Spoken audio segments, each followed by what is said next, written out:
এই তোর এত বড় সাহস হলো কিভাবে যে তুই ওকে টাচ করিস? দাঁড়া, তোকে না উচিত শিক্ষা দিতে হবে। এবার হয়েছে তোর উচিত শিক্ষা। না, আমার কি মনে হয় জানিস, তোর এখনো শিক্ষা হয়নি। তোকে কিভাবে উচিত শিক্ষা দিতে হয় না সেটা আমি খুব ভালো করেই জানি।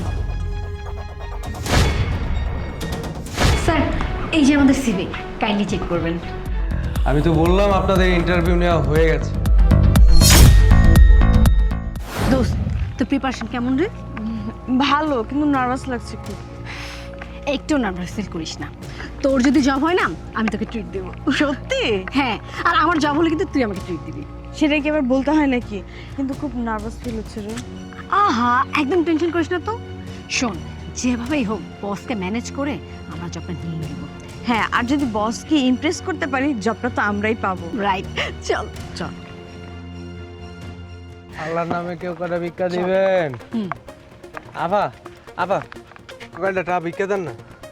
এই ছোট লোকের বাচ্চা, টাকা কি গাছের পাতা? চাইলেই পাওয়া যায়? যে তোর জন্য কি টাকা নিয়ে বেরিয়েছি যে তুই চাবি আর তোকে দিয়ে দেবো?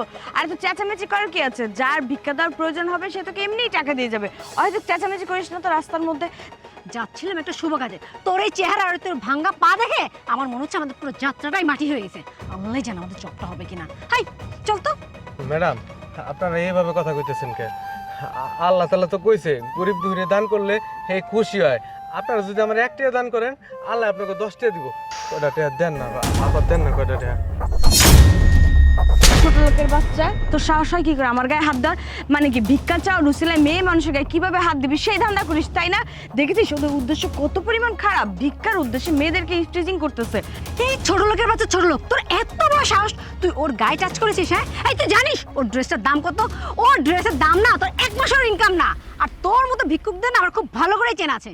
আমার মনে হয় কি তোরা না আসলে ভিক্ষুক না, ভিক্ষুক সেজে মেয়েদেরকে টাচ করার একটা বাহানা। হ্যাঁ, এই তোর এত বড় সাহস হলো কিভাবে যে তুই ওকে টাচ করিস? দাঁড়া, তোকে না উচিত শিক্ষা দিতে হবে। এবার হয়েছে তোর উচিত শিক্ষা। না, আমার কি মনে হয় জানিস, তোর এখনো শিক্ষা হয়নি। তোকে কিভাবে উচিত শিক্ষা দিতে হয় না সেটা আমি খুব ভালো করেই জানি।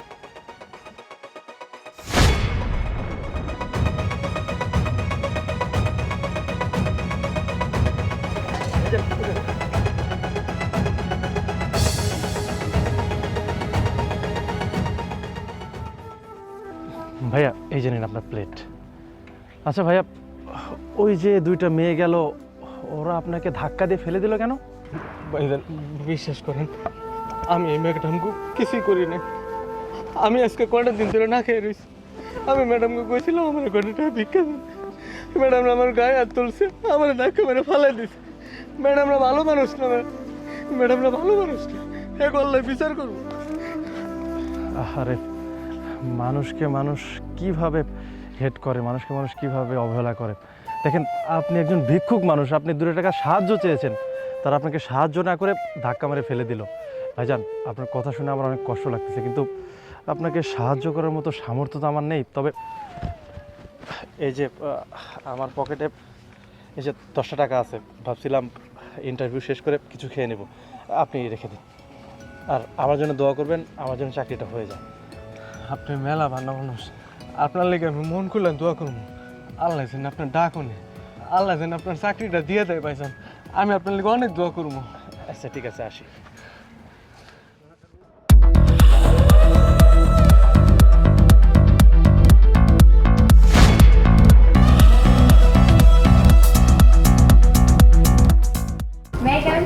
Yes, coming.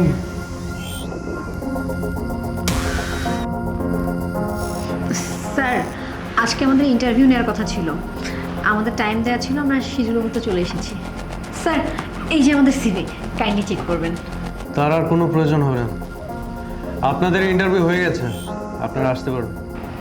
মানে স্যার, আমাদের ইন্টারভিউ কখন নিলেন? আমরা তো মাত্রই অফিসে এলাম। আমি তো বললাম আপনাদের ইন্টারভিউ নেওয়া হয়ে গেছে। ভিক্ষুক কিরে, এটা সেই ভিক্ষুক না?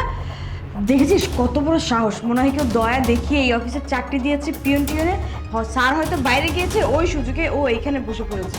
এই ছোট লোকের বাচ্চা, ছোট লোক, তোকে কে সাহস দিয়েছে এই চেয়ারে বসার? যা তোর বসকে ডেকে নিয়ে আয়। Shut up! আপনারা কাকে কি বলছেন? আপনাদের কোনো আইডিয়া আছে? আমি এই কোম্পানির ওনার। আপনারা না মানুষ না, আপনারা দুজন অমানুষ। আপনাদের একটাবার বোঝা উচিত ছিল যে মানুষ কতটা অসহায় হলে আর একটা মানুষের কাছে হাত পাতে। আপনারা দুজন সেটা বুঝতে পারেননি, তার গায়ে হাত তুলেছেন, তাকে অন্যায়ভাবে যা নয় তাই বলেছেন।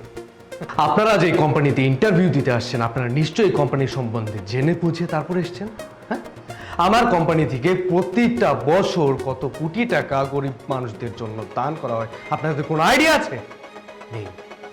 আপনারা যখন মানুষকে মানুষ বলে মনে করতে পারেন না, আপনাদের মতো এমপ্লয়িকে আমার কোম্পানিতে জব দিয়ে আমি আমার কোম্পানির মান সম্মান নষ্ট করতে পারবো না। আমি খুব ভালো করে বুঝে গেছি, আপনারা যদি আমার কোম্পানিতে চাকরি করেন তাহলে আমার কোম্পানিকে আপনারা এখান থেকে এখানে নামিয়ে ফেলেন। তাই আমি ডিসিশন নিয়ে ফেলেছি আপনাদের দুজনকে আমার কোম্পানিতে কোনো চাকরি দেবো। সো আপনারা দুজন এখান থেকে বেরোতে পারেন। স্যার কি বলছেন এসব? আপনি দেখুন, আমরা হয়তো ছোট একটা ভুল করে ফেলেছি, বাট আপনাকে কথা দিচ্ছি এরপর আমরা এরকম ধরনের কোনো ভুল করব না। আর আমাদের রেজাল্টটা অনেক ভালো, প্লিজ আপনি চেক করুন। স্যার, মানুষ মাত্রই ভুল, আমাদেরও ভুল হয়ে গেছে। আমরা আপনাকে কথা দিচ্ছি এরপর থেকে কোনো গরিব দুঃখী লোক দেখলে আমরা পর্যাপ্ত তাকে সাহায্য সহযোগিতা করব। আপনি প্লিজ আমাদের জবটা যদি কোনোভাবে দিয়ে। Shut up! আর একটা কথাও না। আপনারা যেটা করেছেন সেটা ভুল, রীতিমতো অন্যায়। আর আমি চাই আপনারা সেই ভুল থেকে শিক্ষা নেন, কারণ প্রতিটা মানুষের ভুল থেকে শিক্ষা নেওয়া উচিত। আর আপনারা যদি কোনোদিন মানুষের মতো মানুষ হতে পারেন তাহলে আমার কোম্পানির দরজা আপনাদের জন্য চিরদিনের জন্য খোলা। আর এখন এই মুহূর্তে আপনারা দুজন আমার চোখের সামনে থেকে বেরিয়ে যাবেন, না হলে কিন্তু আমি সিকিউরিটি ডাকতে বাধ্য হব। Just get out! Please sir, আপনি এত নিষ্ঠুর হবেন না। আমার না জবটা খুবই প্রয়োজন। আমার বাবা না খুব অসুস্থ, আর ইনকাম করার মতো কেউ নেই একমাত্র আমি ছাড়া। আপনি আমাকে দয়া করে জবটা দিয়ে দিন না স্যার। আপনারা কি আমার কথা বুঝতে পারেন নাই? চলুন!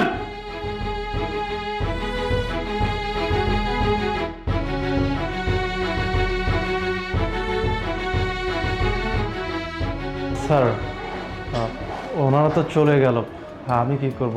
আমিও কি চলে যাব স্যার? আপনি হচ্ছেন আমার কোম্পানির নতুন এমপ্লয়ি। আপনাকে আমি চাকরিটা দিচ্ছি, কারণ আপনার ভিতরে আমি যে মনুষ্যত্বটা দেখেছি তা ওদের ভিতরে দেখিনি। আপনি সত্যি অনেক ভালো মনের একজন মানুষ। আমি বিশ্বাস করি যে আপনাকে আমার কোম্পানিতে জব দেওয়ার পর আপনি আমার কোম্পানির সুনাম আরও বৃদ্ধি করবেন। সো আপনি এই চাকরিটা পাচ্ছেন। সত্যি স্যার, আপনার এই কোম্পানিতে আমার চাকরি হয়েছে? আমি না বিশ্বাস করতে পারতেছি না স্যার।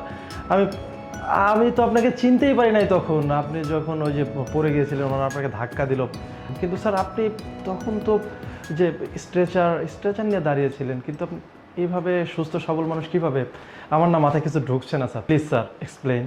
দেখুন, ওইটাই ছিল আমার ইন্টারভিউ। আমি আসলে দেখতে চেয়েছিলাম যে আমি যাকে জবটা দিব তার মন মানসিকতা কীরকম। আমি সত্যি কথা বলতে একজন ভালো এমপ্লয়ের সাথে একজন ভালো মনের মানুষ খুঁজছিলাম, আর যেটা আমি পেয়ে গেছি। আর তাই আমি এই কোম্পানিতে আপনাকে জবটা দিচ্ছি। সো কালকে থেকে আপনার জয়েনিং। Thank you so much sir. Sir আপনি কল্পনাও করতে পারবেন না স্যার আমি কোন ফ্যামিলি থেকে বিলং করি স্যার। ছোট থেকে অনেক কষ্ট করে বড় হয়েছি। বাবা ছোটবেলায় মারা গেছে, মা অনেক কষ্ট করে আমাকে পড়াশোনা করিয়েছে। আমি আজকে পড়াশোনা করে আজকে একটা চাকরির জন্য আপনার এখানে ইন্টারভিউতে আসছি স্যার। বিশ্বাস করেন স্যার, আমি অনেক খুশি স্যার। আপনি আমাকে চাকরি দিলেন না স্যার। স্যার আপনি আমার ফ্যামিলি বাঁচাইলেন স্যার। বিশ্বাস করেন, আমার মা স্যার আমার ফ্যামিলিতে কেউ নাই, ওরা অনেক কষ্ট করি স্যার। ধন্যবাদ স্যার, আপনাকে অনেক অনেক ধন্যবাদ স্যার। স্যার আসি স্যার, তাহলে আসসালামু আলাইকুম।